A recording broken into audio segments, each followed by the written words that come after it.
Every day, the humanity strays further from their inner peace,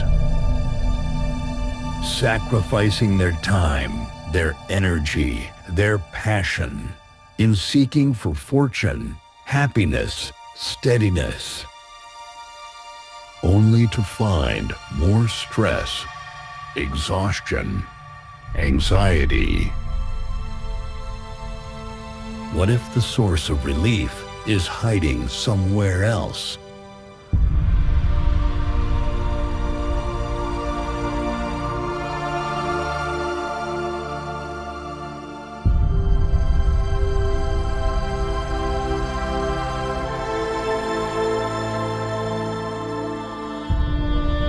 So why don't you try to go out, get in touch with nature, while it slowly lets you realize that this is the way of living we were meant to live.